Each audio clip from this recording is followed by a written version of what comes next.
श्रीगुरुभ्यो नमः। हरिः ओम्।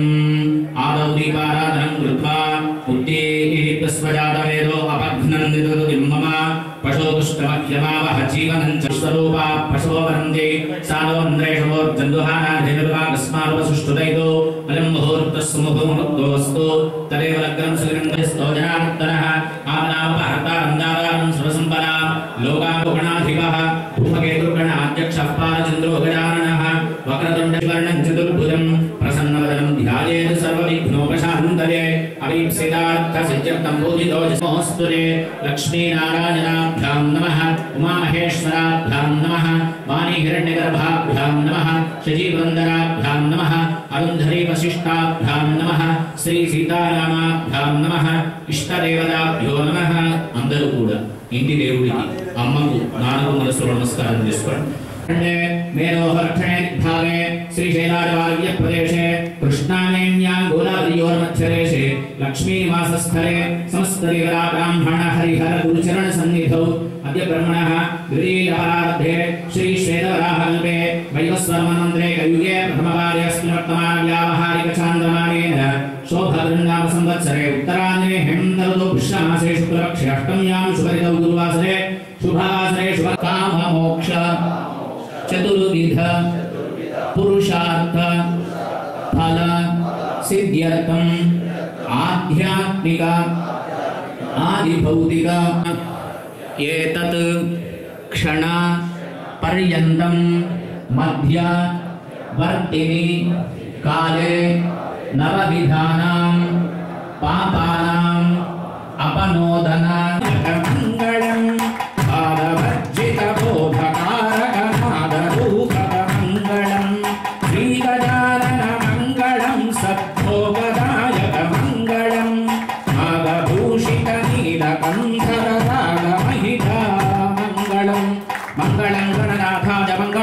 मंगलं मंगलो हस्त प्रक्षालन मंत्र पुष्पम एकदंताय विद्महे वक्रतुंडाय धीमहि रुदन्तरे निरन्तरं वसन्तमेव ज्योतिरान्तमेकरन्तमेव विचिन्तयामि सम्प्रदाशुभाशुनाशकं नमामितं विनायकं नमामितं विनायकम्। సుమారు 500 సంవత్సరాల పైబడి చేసిన నిరీక్షణకి రేపు 22వ తారీఖు అయోధ్యలోని భవ్య బాలరాముడి విగ్రహ ప్రతిష్టాపన జరగబోతుంది। ఈ సందర్భంగా వాస్తవంగా యావత్ హిందూ భక్తులందరికీ, ప్రపంచంలో విశ్వంలో ఉన్నటువంటి యావత్ హిందూ భక్తులందరికీ కూడా ఒక సుదినమైనటువంటి రోజే కాదు, చాలా అదృష్టమైనటువంటి రోజు।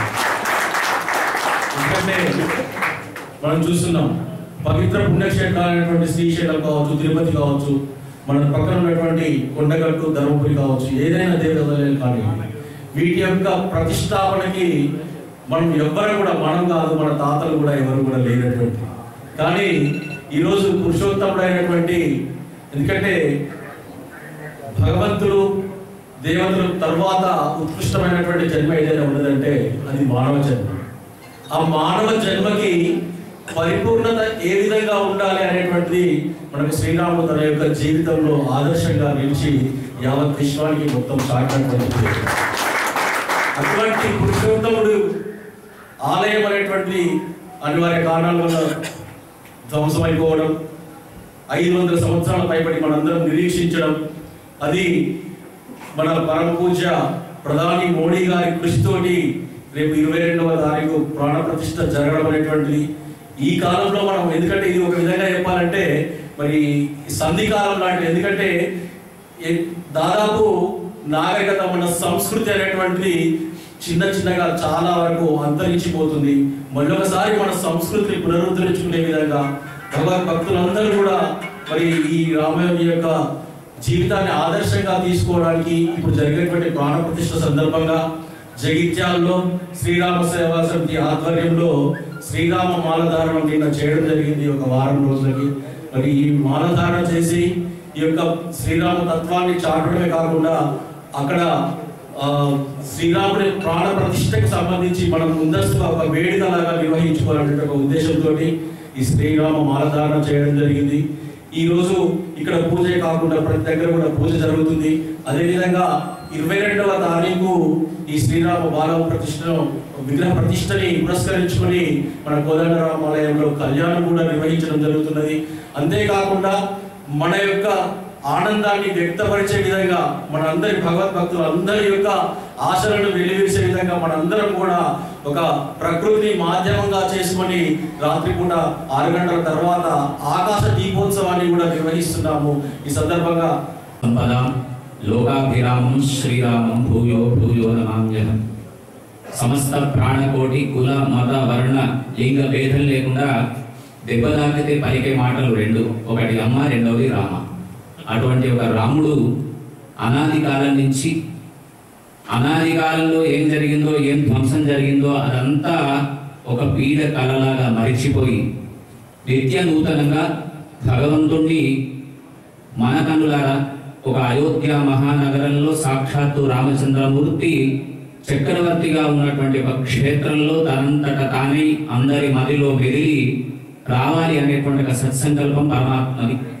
అటువంటి సంకల్పమే అయోధ్య నగరంలో బాలరాముడి యొక్క ప్రతిష్టా మహోత్సవం. అటువంటి ప్రతిష్టా మహోత్సవం తేదీ 22, ఇప్పుడు చెప్పినారు 22 రోజుల ముందే, అది యావత్ ప్రపంచానికి తెలుసు. అటువంటి ప్రాణ ప్రతిష్టలో కూడా ఎటువంటి లోపాలు లేకుండా ఆనాడు రామకార్యానికి ఎంతో మంది వానరులు కలిసి సీతమ్మను దగ్గరికి చేసిన సందర్భాన్ని మనసులో మలుచుకొని రామనామ సంకీర్తన చేత ఆ రాముడు మళ్ళీ స్థిరంగా ఉండి తన యొక్క జీవితాన్ని ఎటాలైతే ధర్మబద్ధంగా నడిపి చిరకాలము తాను ఉన్నాడు. అటువంటి ధర్మబద్ధమైనటువంటి సంకల్పాలు మనందరి మెదిలో మెదిలి అందరినీ ధర్మ మార్గం వైపు రామచంద్రమూర్తి నడవాలి అనేటువంటి ఒక సత్సంకల్పము చేత ప్రాణప్రతిష్ఠా మహోత్సవం జరుగుతుంది. అటువంటి ప్రాణప్రతిష్ఠా మహోత్సవాన్ని పురస్కరించుకొని జగిత్యాల జిల్లాలోని శ్రీరామ సేవా సమితి ఒక అద్భుతమైన ఆనందదాయకమైనటువంటి ఒక కార్యక్రమానికి శ్రీకారము చుట్టి నిన్నటి నుంచి ప్రతిష్టా మహోత్సవం వరకు ఒక సప్తాహ దీక్షగా, ఎందుకంటే రామాయణంలో, శ్రీమద్ రామాయణంలో అద్భుతమైనటువంటి ఒక కాండం ఏది ఉంది అంటే సుందరకాండం. అటువంటి సుందరకాండాన్ని 7 రోజులు ఎవరైతే వింటారో, మరి 7 రోజులే దీక్ష ఎందుకు తీసుకున్నారండి అంటే, ఏ మనిషి పుట్టినా, ఏ మనిషి తన దేహాన్ని విడిచిపెట్టినా ఉండేటివి 7 రోజులు ఉంటాయి. ఆదివారం, సోమవారం, మంగళవారం, బుధవారం, గురువారం, శుక్రవారం, శనివారం, తర్వాత మళ్ళీ వచ్చేది ఆదివారమే కనుక అవి ఆ 7 రోజుల్లోనే ఉంటుంది కనుక సప్తాహ దీక్షగా ప్రారంభమైంది. అటువంటి సప్తాహ దీక్షలో ఉండేటువంటి ఒక సమస్త భక్త జనావళికి, దీక్ష తీసుకున్నటువంటి స్వాములందరికీ రామనామం యొక్క గొప్పతనం ఎవరికి చెప్పవలసిన అవసరం లేదు. అందరికీ ఆదర్శమూర్తి రామ విగ్రహవాన్ ధర్మ. ధర్మం అంటే రాముడు, రాముడు అంటేనే ధర్మం. ఒక పితృవాక్య పరిపాలన దగ్గర నుంచి చివరి వరకు కూడా తను పురుషోత్తముడుగా ఉండి ఎంతో మందికి ఆదర్శంగా నిలిచినటువంటి ఒక మూర్తి ప్రాణప్రతిష్ఠాన్ని 22వ తారీఖు నాడు జరుపుకుంటున్నాం. ఆ సందర్భాన్ని పురస్కరించుకొని శ్రీరామ సేవా సమితి అధ్యక్షంలో ఆధ్వర్యంలో ధరూర్ క్యాంప్ కోదండ రామాలయంలో అంగరంగ వైభవంగా ఎన్నో శతాబ్ది ప్రతిష్టలు చేసినటువంటి ఒక అందరికీ మన జగిత్యాల జిల్లాకే ఆధ్యాత్మిక గురువు అయిన శ్రీమాన్ నమ్మి వేణుగోపాలాచార్య కౌశిక గారి యొక్క ఆధ్వర్యంలో రామ కళ్యాణ మహోత్సవం, అట్లాగే శ్రీరామ పట్టాభిషేకం, వీటితో పాటు అందరికీ ఆనందాన్ని పంచాలి అంటే ఒక కళ్యాణం జరిగితే పైన జరిగేటువంటి ఒక వేద మంత్రాలు ఒకటి ఉంటే అర్చకులు ఒకటి ఉంటారు. మరి మా అందరికీ ఆనందం కావాలి అని సమస్త భక్త జనావళి కోరితే శ్రీరామ సేవా సమితి వారు 20వ తేదీ శనివారం రోజున స్థానిక భక్త మార్కండేయ స్వామి దేవాలయం నుంచి కోదండ రామాలయం వరకు మాతల చేత, కోలాటాల చేత, విద్యార్థుల యొక్క విన్యాసాల చేత ఆ స్వామిని అక్కడికి ఎదుర్కొని 22వ తేదీన కళ్యాణ మహోత్సవం మరియు పట్టాభిషేకం అంగరంగ వైభవంగా జరుపుతూ ఇప్పుడు చెప్పినట్టుగా ఆకాశ దీపోత్సవంతో పాటు తోచినన్ని మనందరికీ తెలిపి ఉన్నారు. దీపాలు మన ఇళ్లలో వెలిగించి మరొక దీపావళి జరుపుకోవాలి అని, అటువంటి దీపాలంకరణ కూడా అక్కడ ఏర్పాటు చేసిన కనుక సమస్త భక్త జనావళిని శ్రీరామ సేవా సమితి వారు పేరు పేరున ఆ కార్యక్రమానికి ఆహ్వానిస్తున్నారు కనుక అటువంటి ఆహ్వానాన్ని అందరము మన్నించి రాముని సేవలో ఒక ఉడితనే ఎంతో సేవ చేసిందంటారు.